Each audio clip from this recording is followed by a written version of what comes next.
Choisissez l'intimité avec le Seigneur Jésus-Christ, l'assurance absolue du salut de ton âme.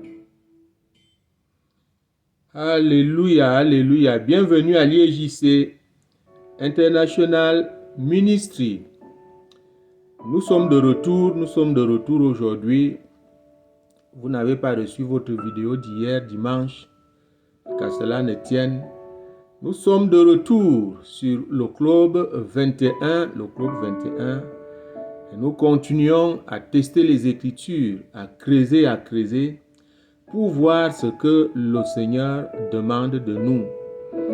Nous allons d'abord prier avant de continuer donc toutes choses. Alléluia. Dieu d'Abraham, Dieu d'Isaac, Dieu de Jacob, Père éternel, Seigneur Jésus, nous te rendons grâce. Ce jour, pour le souffle de vie, nous nous sommes relevés de notre sommeil pendant que d'autres sont partis une fois pour toutes sur les chemins qu'ils auront choisis eux-mêmes. Et voici, nous avons choisi notre chemin, c'est avec toi, jusqu'à quand tu retournes, quand tu reviens sur cette terre pour amener à la maison tous ceux qui auront été obéissants selon ta parole. Merci Seigneur, merci pour tout ce que tu fais dans la vie de tous ceux qui écoutent et suivent ces programmes, tous ceux qui les prennent aussi au vol. Tous ont un même salaire.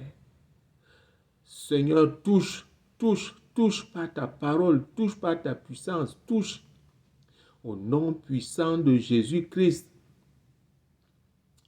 Saint-Esprit, touche en amenant toute pensée captive à l'obéissance de la parole de Dieu. Réveille, ravive tout esprit qui croule sous le poids d'une âme, une âme chargée d'émotions, une âme chargée d'affliction, de rejet et tout ce qu'on peut imaginer.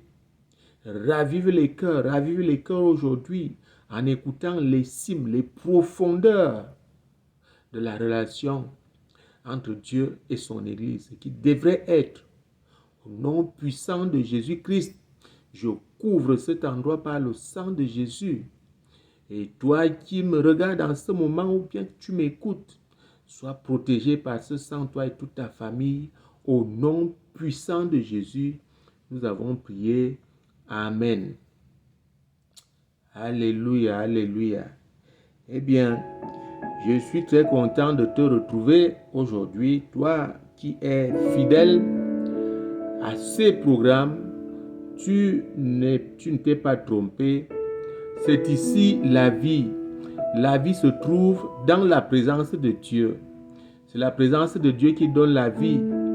Malheureusement, qu'est-ce qu'on appelle la présence de Dieu aujourd'hui à l'église? C'est au niveau de cet endroit physique-là où nous dansons, où nous chantons. Or, la Bible nous dit que Dieu, notre Dieu, est un Dieu de profondeur. Ta relation avec Dieu doit être basée sur un secret, sur la profondeur. Sur la profondeur. Là où nous allons chanter et danser, c'est bien. C'est une œuvre. C'est l'âme qui se déploie pour exalter le Seigneur. Mais Dieu a besoin d'une relation assez particulière, n'est-ce pas, avec toi. Voilà ce que Dieu veut de toi, une relation intime. C'est pourquoi j'étais convié à ce programme, ce mois de février, ce programme qui va s'achever le 25. Parce que je suis très content d'avoir connu Dieu de cette manière. Et voilà, ma mission est d'enseigner ça à l'église. Toi qui es chrétien aujourd'hui, tu dois connaître le Seigneur Jésus-Christ de manière intime. Voilà pourquoi nous avons, n'est-ce pas, à ce sujet, n'est-ce pas, cet exercice de quiz, le quiz qui creuse dans les profondeurs de la parole de Dieu, afin de voir ce que nos anciens ont fait, quelqu'un comme le grand roi David. Comment ce type a fait pour être aussi aimé de Dieu, au point où Dieu l'a appelé l'homme selon mon cœur. C'est ce que l'Église doit faire aujourd'hui. Je t'exhorte aujourd'hui à rechercher cette relation profonde avec Dieu à travers son Fils. L'amour de Dieu nous est donné, n'est-ce pas, à travers son Fils, le Seigneur Jésus-Christ. Il n'y a pas autre chose. Il n'y a pas autre chose. Vous comprenez? Donc voilà pourquoi nous avons cet exercice, le quiz, qui est un jeu de questions-réponses. Tu médites. Si tu veux, tu fais un commentaire au bas de la page de cette vidéo. Mais je ne t'impose pas de m'envoyer, n'est-ce pas, la réponse. C'est pour toi. Médite. Je t'amène ici à lire la parole de Dieu. Tu dis au Saint-Esprit, enseigne-moi. Saint-Esprit, enseigne-moi. Révèle-moi, Saint-Esprit. Et tu vas voir, nous devons toujours commencer quelque chose afin que le Saint-Esprit nous mette en route et qu'il l'achève lui-même. Comme l'apôtre Paul avait fait, les reproches, je crois que c'était aux Corinthiens, c'est dans les... il leur a dit, après avoir si bien commencé, par l'Esprit, vous voulez maintenant, n'est-ce pas, finir par la chair. Non, tu viens dans le Seigneur pour mener une vie d'esprit, pour être transformé, être un chrétien spirituel, celui-là qui a les visions du Seigneur Jésus-Christ. Alléluia. Eh bien, nous revenons donc sur notre quiz. Tu ne manques vraiment de rien, tu ne manques de rien. Je suis trop pris parce que moi je continue ma route, je continue de creuser. J'en ai là pour je ne sais pas pourquoi le Seigneur m'a dit d'arrêter certaines choses, comme la plateforme de WhatsApp est arrêtée, m'a dit d'arrêter.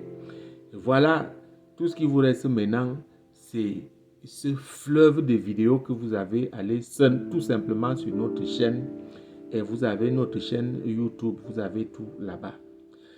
Eh bien, le quiz de dernièrement était proposé sur Romains chapitre 8.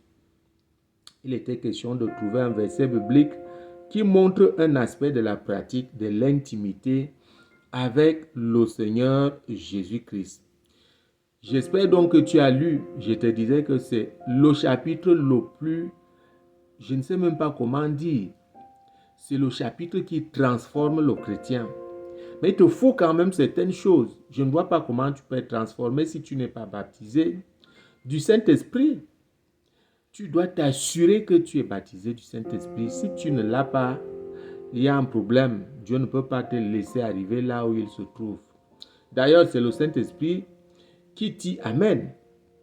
Alors, voilà le problème. Le Seigneur t'amène pour la première fois et tous les voyages que tu fais en esprit, c'est le Saint-Esprit qui te transporte. C'est lui qui t'amène.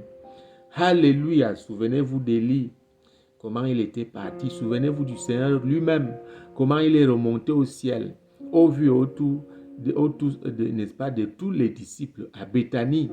Ils l'ont vu monter, mais ils n'ont pas vu le Saint-Esprit qui était là comme l'avion. Vous comprenez? Et le Seigneur montait, il est parti. Alléluia. Donc, voilà pourquoi nous creusons. Nous creusons, et ce verset biblique donc, de Romains chapitre 8 se trouve donc être le verset 26, qui nous montre ici, qui est très déterminant, et vraiment qui accentue la chose. Et nous voyons quelque chose dans ce verset biblique. Nous voyons ici ce verset ressort les cimes, les profondeurs de la pratique de la présence de Dieu, la pratique de l'intimité avec le Seigneur Jésus-Christ, qui fait que chaque fois que tu es très loin, très profond dans ta prière, tu te retrouves devant le Père. Vous pensez que c'est impossible, mais c'est possible. L'Ancien Testament nous dit que nul ne peut voir Dieu et vivre. C'est à cause de sa gloire, parce que nous sommes sales. La gloire de Dieu n'est même pas encore descendue à l'église. Les choses que vous entendez les prédicateurs dire là, ils disent des choses qu'ils ne maîtrisent pas. Oh, la gloire de Dieu est ici. Quelle gloire de Dieu est ici? Gloire de Dieu peut être dans une église où les gens sont remplis de souillure dans le cœur et sur leur corps. L'inimitié est totale, l'inimitié est rampante à l'église. Arrêtez de dire des hérésies. La gloire de Dieu ne peut pas être à une église aujourd'hui là, sauf cette église-là où tous les membres pratiquent l'intimité avec le Seigneur Jésus-Christ. On peut avoir des signes. On peut avoir des signes. Alléluia, l'apparition des anges par exemple, la nuée soudainement qui peut arriver à l'église. Vous comprenez? Donc, eh bien, voilà. Le verset, nous allons lire ce verset biblique donc. Romains chapitre 8. Romains chapitre 8. Je suis en réinstallation ici. Tout est un peu encombré là. Eh bien, Dieu nous donnera le temps de faire toutes choses. Romains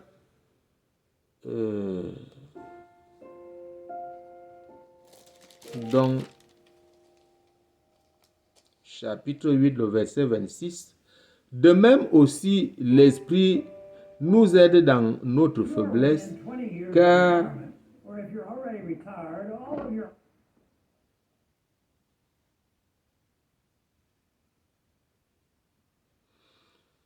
nous lisons,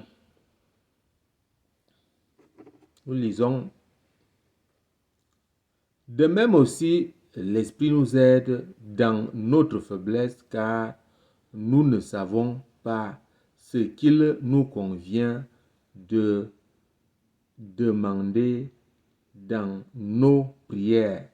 Mais l'Esprit lui-même intercède par des soupirs inexprimables. Alléluia.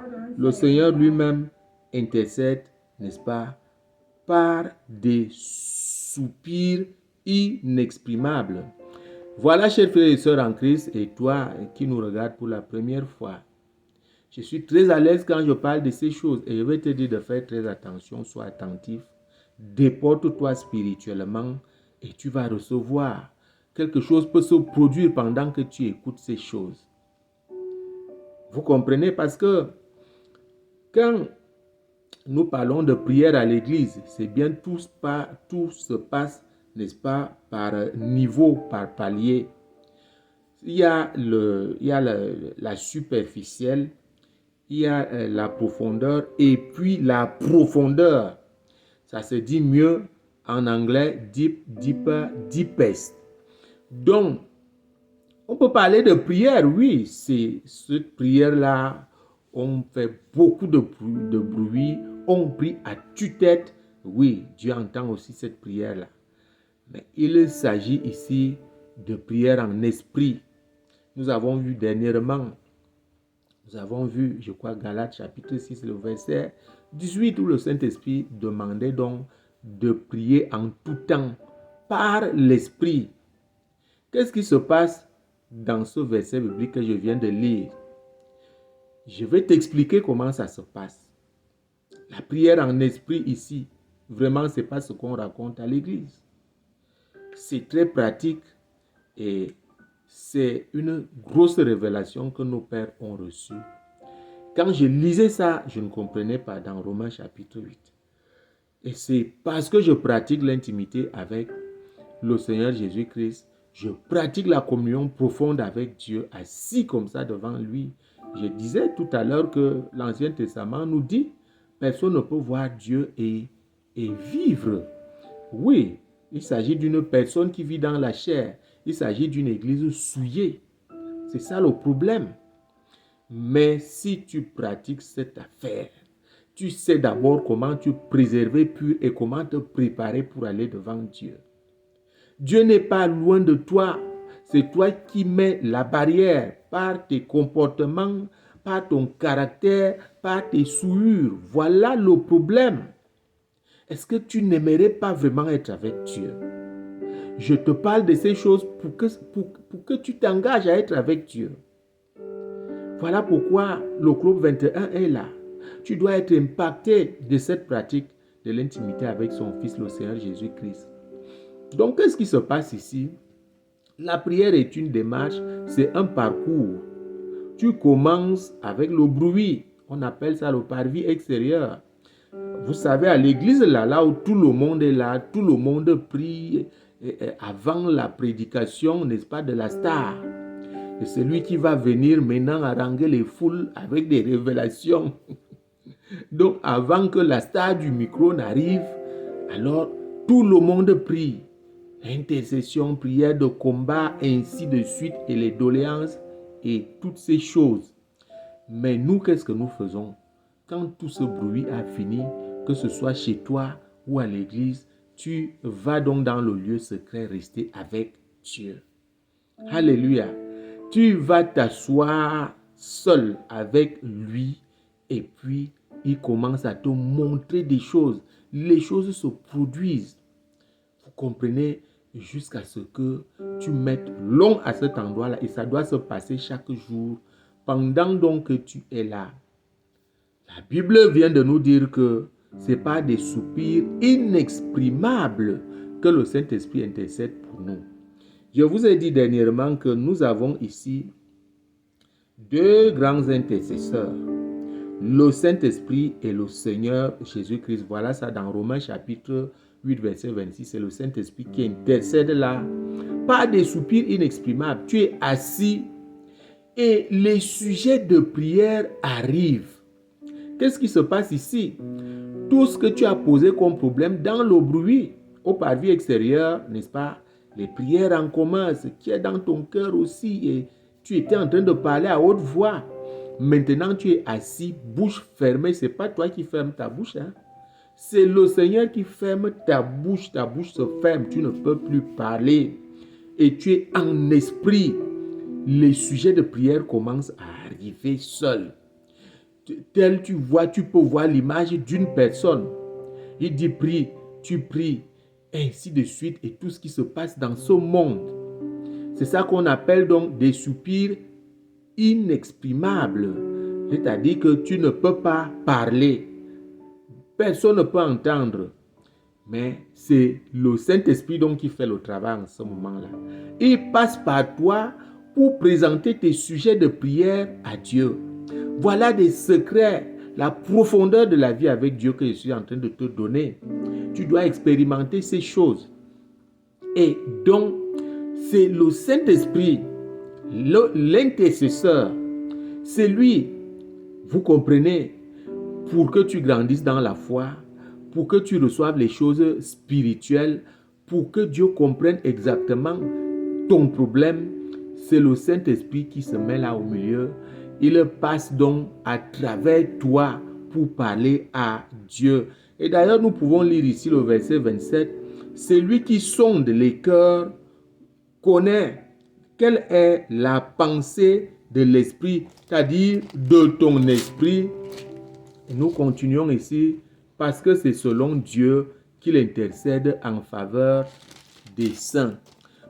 Vous comprenez, le Saint-Esprit sonde tout ce qui est en toi. Il sonde. Et puis donc, il dit tout au Seigneur. Il lui dit tout. Pendant que tu es assis là, pourquoi il dit tout? Parce que tu es là. Tu es là. Tu es allé là physiquement. Tu es allé là physiquement et puis...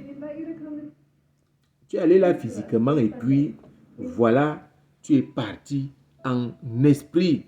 Tu es parti en esprit. Excusez-moi pour toutes ces perturbations. Donc, c'est ça qui se passe, chers frères et sœurs en Christ. À cet endroit-là, tout peut se passer. Tout peut se passer. Les grandes décisions peuvent se prendre. C'est là dont la prière est efficace. Quand c'est le Saint-Esprit qui présente tes problèmes à Dieu. Vous comprenez? Dieu est miséricordieux. Hein? Tous ceux qui ne sont pas encore à ce niveau-là, je ne dis pas ici que Dieu ne les entend pas. Si tu mènes une vie propre, la Bible nous dit qu'un Dieu tourne le dos aux gens qui ont des péchés non confessés. Tu bavardes pour rien, mais il te donne le minimum. Et tu peux te coucher et te réveiller parce qu'il n'a pas fini avec toi.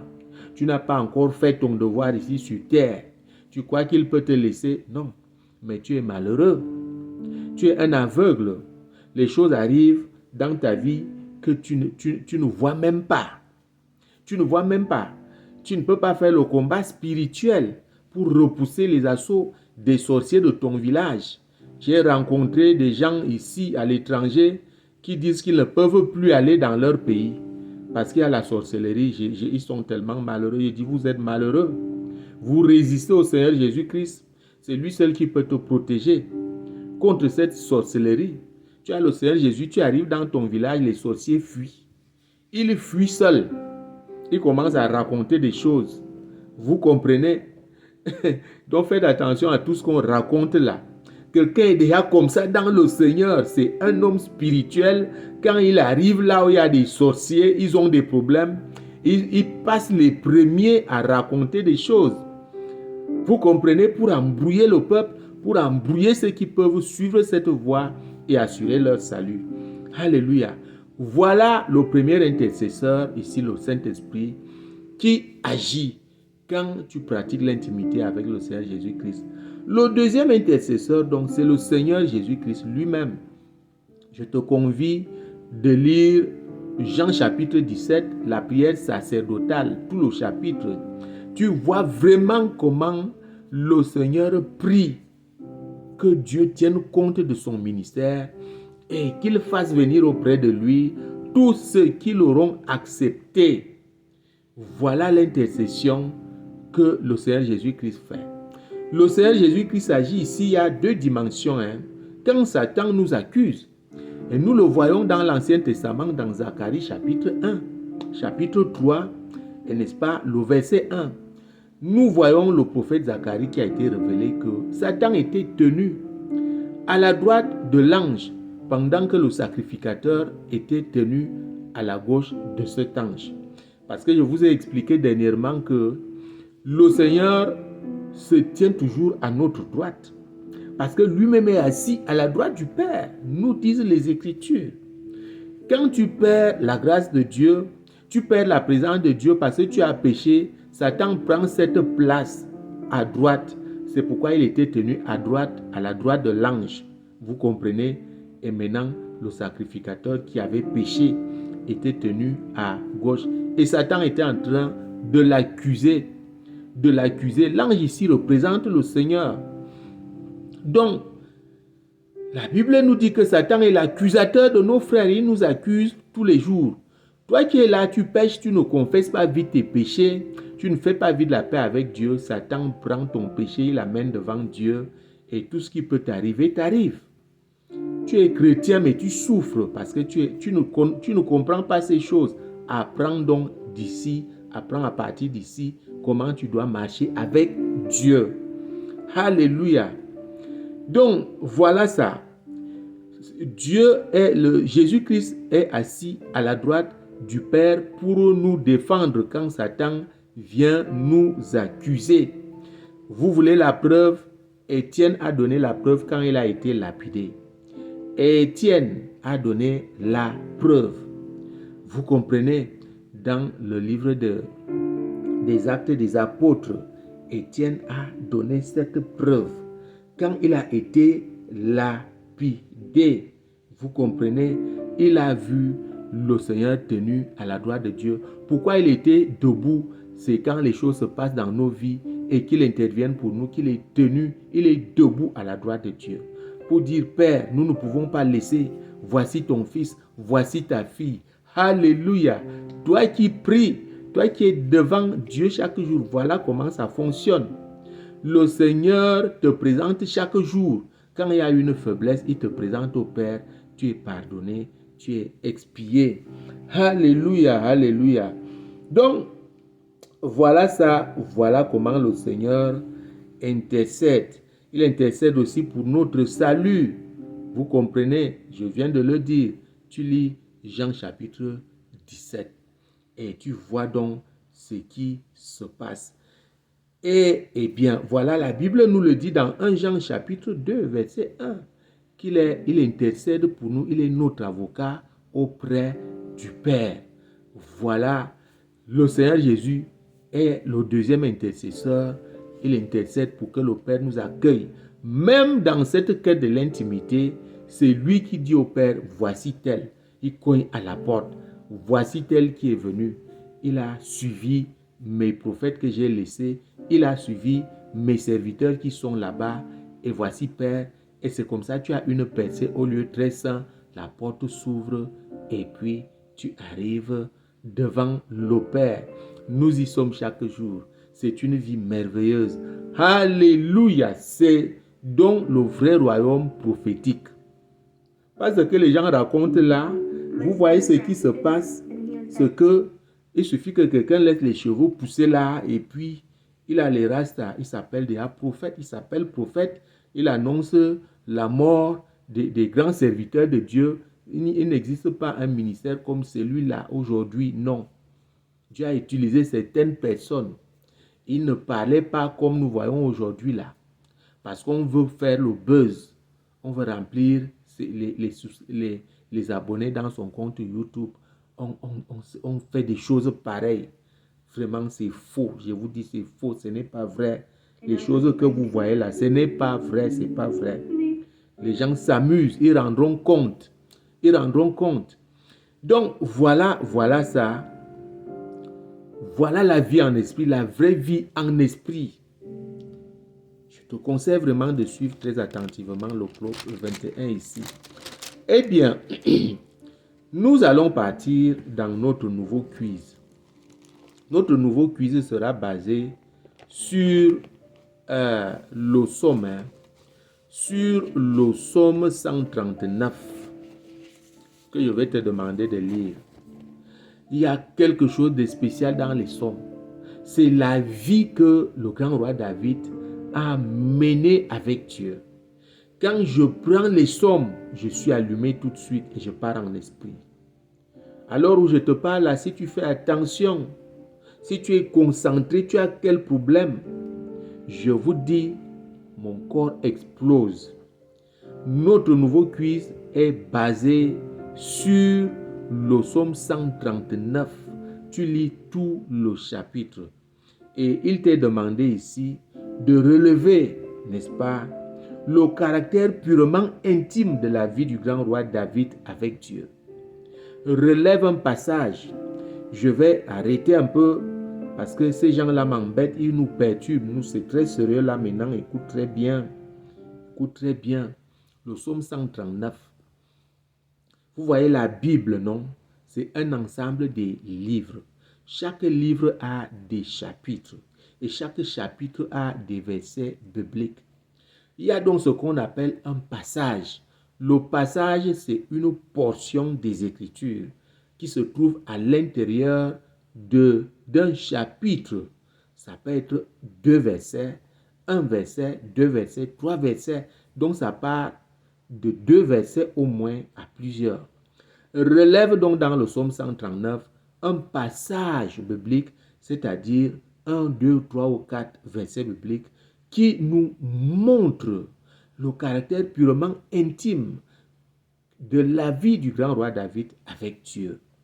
Et c'est cette vie que l'Église doit mener aujourd'hui. Je vais vous laisser là, chers frères et sœurs en Christ, et toi qui es nouveau, et toi qui découvres un de nos enseignements aujourd'hui. Dieu t'appelle à une profonde communion avec lui. Eh bien, que le Seigneur vous bénisse. On se retrouve donc mercredi prochain pour un nouvel enseignement, n'est-ce pas? Le but de tout ça, le but du quiz, c'est des enseignements très, très profonds que vous êtes en train de recevoir là.